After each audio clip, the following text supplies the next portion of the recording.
4 PM news network में दोस्तों आपका स्वागत है। मैं हूं आपके साथ राशि ज़हीर। नेपाल चीन की बात बोलने लगा है। हमारे तसल्लुत कहते हैं अधिपत्य में रहने वाला छोटा सा मुल्क भूटान हो या नेपाल, बांग्लादेश हो या लंका, ये किस प्रकार की आवाज़ें निकालने लगे।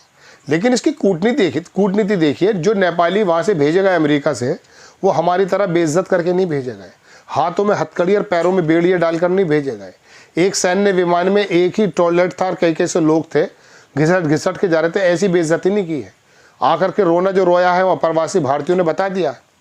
यूक्रेन के लोग निकाल दिए, तमाम लोगों के लोग निकाल रहा है ट्रंप। और यूक्रेन के तो वो लोग निकाले जिनके कागज़ पूरे थे। ये तो चलो गुजरात से भागे हुए थे, हर चौथा आदमी बताया जा रहा था कि इलीगल मैक्सिको के रास्ते से जा रहा है बंदा। हालांकि अमृतसर में उतार दिया था विमान दिखाने के लिए कि ज़्यादातर पंजाब के लोग जाते हैं। अब ये खबर मैं दिखाऊंगा।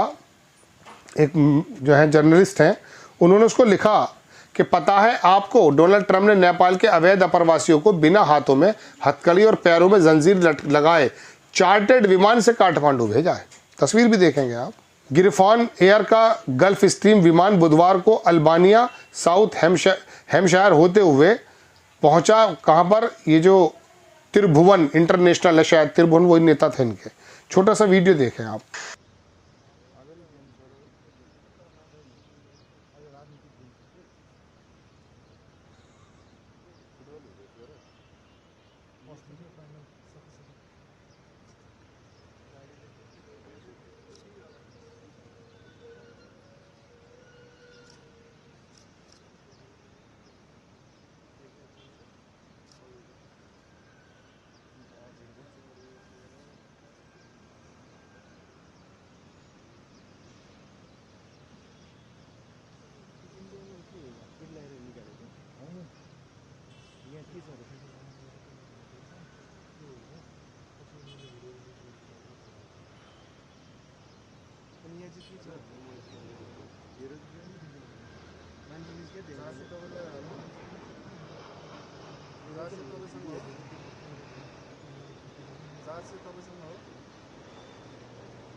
स्वागत गर्न आइरहेको छु म यहाँ।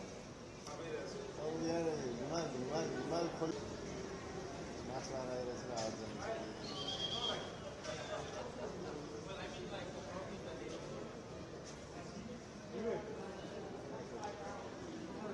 त्यो आएर पनि काम गरेको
कमाल कर दिया साहब। ये निकल के आ रहे हैं, वो अपना इज्जत के साथ आए, कोई दिक्कत नहीं है। बात ये दोस्तों, क्या इज्जत कमाओगे, क्या इज्जत कमाओगे? चुपचाप यूँ बैठे हुए थे हाथ बांधे हुए। ज़ेलेंस्की अड़ गया साहब, वहाँ दुनिया ने देखा, हमने भी बात की, कंपैरिजन भी करा। वेनेजुएला और कोलंबिया के आदमी ने कहा जहाज़ उतरेंगे नहीं, लेकिन बात लगे तभी तो। यहाँ का तो विदेश मंत्री ये बोलता है कि साहब गलत तरीका है, उनके माना किस तरह के होना चाहिए।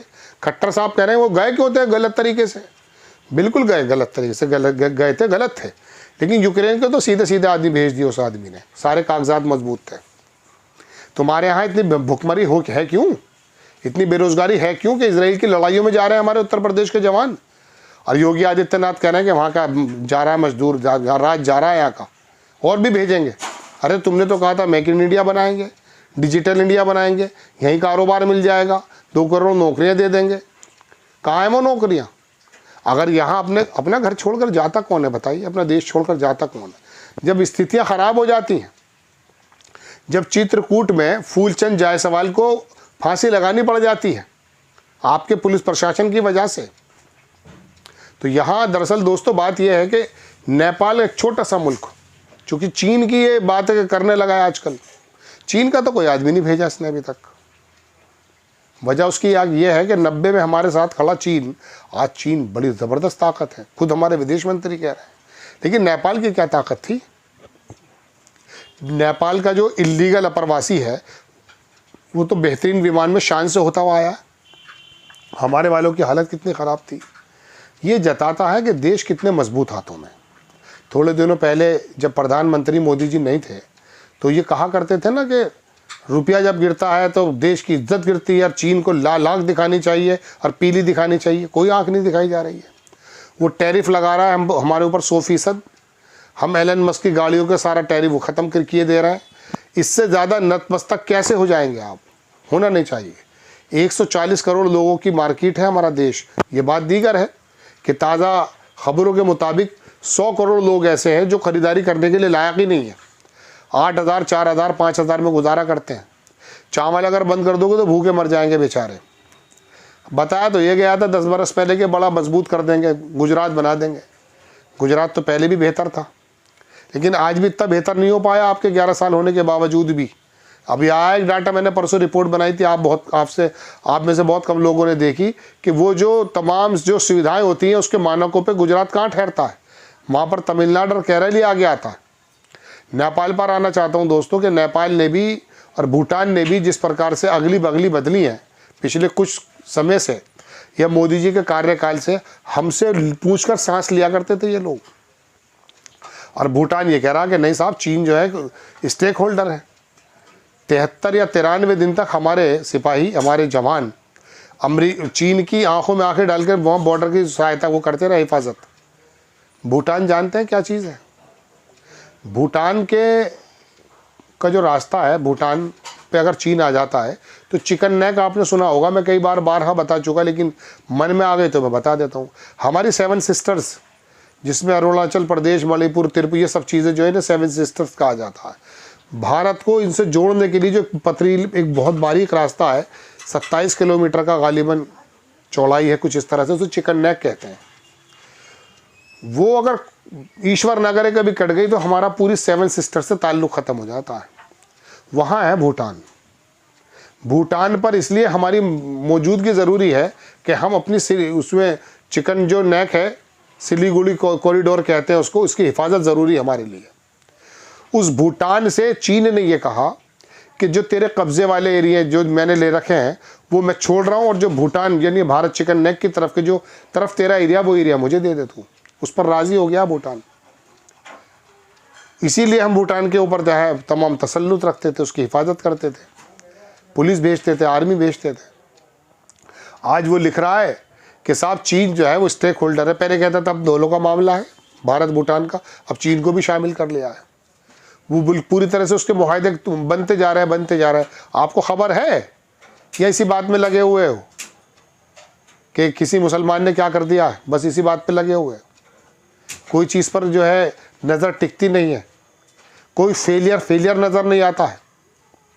मोरबी का पुल हो या दिल्ली रेलवे स्टेशन की भगदड़ या महाकुंभ पे लाशें हों या कुछ भी हो, आपको कोई फ़र्क पड़ने वाला नहीं है। कोई फ़र्क नहीं पड़ेगा ना, क्योंकि ये सरकार चलाने वाले अपने आदमी है। अरे हमारे आदमी है, हमने इनकार कब किया है? लेकिन जो धर्मों को बांट करके काम कर रहा है उससे तो सवाल करना जायज़ बनता है ना। जियो पॉलिटिक्स में फेल है, और जो हमारी इंटरनल पॉलिटिक्स है उसके अंदर नफ़रत फैलाने के अलावा कोई काम नहीं है। रोज़ाना नए नेता का बयान आ जाता है जो नफ़रत फैलाने के लिए काफ़ी है। उत्तर प्रदेश का माहौल तो आपको मालूम ही है। औरंगजेब आजकल जिंदा है वहाँ पे, कब्र से निकल कर के लखनऊ की विधानसभा में बैठे हुए हैं वो। बताइए, कमाल है। और यहाँ पर हम लगे हुए, देश का गोदी मीडिया औरंगजेब पे बात कर रहा है। बताइए, ये हालत है उनकी। एक मैंने परसों तरसों ही बताया था, वो समाजवादी पार्टी के प्रवक्ता भाटी साहब हैं कोई, वो कह रहे हैं कि जी इन्होंने कहा, अभी बैठा था वही विश्व हिंदू परिषद का एक आदमी, कह रहा एक मन का मतलब होता है 40 किलो जनेऊ जो है रोज़ाना देख करके औरंगजेब खाना खाता था। हिसाब लगाया उसमें कई सौ करोड़ हिंदू मार दिए, ब्राह्मण मार दिए होंगे। इतने तो ब्राह्मण आज भी नहीं है भाई। तो एंकर कह रहा है कि नहीं हो सकता 1-2 किलो करते हो। बताइए उसने मास कम्युनिकेशन कहाँ से किया है, या मतलब छोड़ो उसने जर्नलिज्म की जे कहाँ से सीखा है नहीं जाहिल, मोहल्ले का जाहिल। खैर दोस्तों, खबर ये देनी थी कि नेपाल तक छोटा सा मुल्क सीना तान करके सामने आ जाता है और हमारे लोग हाथ बंधे हुए बेइज्जती के साथ वापस आते हैं। यह है जियोपॉलिटिक्स। अब की बार ट्रम्प सरकार। आपको खबर कैसी लगी अपनी राय कमेंट्स बॉक्स में ज़रूर दीजिए। चैनल को सब्सक्राइब कीजिए, शेयर कीजिए। नेक्स्ट टाइम मैं किसी खबर के साथ हाजिर होता हूँ। जय हिंद।